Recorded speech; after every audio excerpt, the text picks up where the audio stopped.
5वटा ह्याबिटहरु जसले चाहिँ तपाईलाई युट्युबमा ग्रो गर्नलाई मद्दत गर्न सक्छ। फर्स्ट भनेको सुट एभ्रीथिङ। तपाई कफी पिउँदै हुनुहुन्छ सुट गर्नुस्, कफी बनाउँदै हुनुहुन्छ सुट गर्नुस्, पढ्दै हुनुहुन्छ सुट गर्नुस्, भाडा धुँदै हुनुहुन्छ सुट गर्नुस्। जसले गर्दा चाहिँ तपाईलाई क्यामेरा एंगल चाहिँ को बारेमा चाहिँ राम्रोसँग ज्ञान होस्। अनि सेकेन्ड भनेको क्यामेराको अगाडि कम्फर्ट भएर बस्न सकियो। सेकेन्ड ह्याबिट भनेको चाहिँ भोइस ओभर दिनलाई चाहिँ एकदम जरुरी छ। भोइस तपाईको हरेक भिडियोमा भोइसले धेरै ठूलो महत्त्वपूर्ण भूमिका खेल्छ। त्यसैले भोइस ओभर दिनलाई चाहिँ ट्राई गर्नुस्।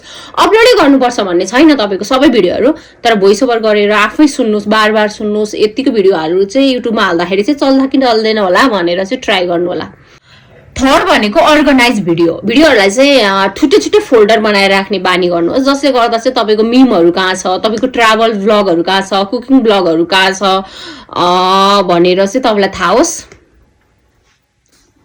फोर्थ भनेको चाहिँ तपाईको इक्विपमेन्टहरु जुन पनि छ तिनीहरुलाई चाहिँ अर्गनाइज गर्न सक्नु। किनभने तपाईको माइकको चार्ज छैन आज, अथवा मोबाइलमा चार्ज रहेन रहेछ, अथवा मेरो स्ट्यान्ड कता छ अल्छी लाग्छ भनेर तपाईलाई बहाना कहिले पनि नहोस्।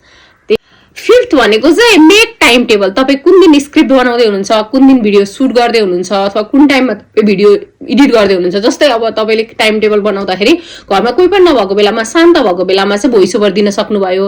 अनि एडिट गर्नको लागि चाहिँ भोइसले केही फरक परेन नि त। एडिट गर्ने बेलामा चाहिँ तपाई एक्लै बसेर एडिट गर्न सक्नुभयो, त्यतिखेर घरमा कोही भए पनि फरक परेन हैन।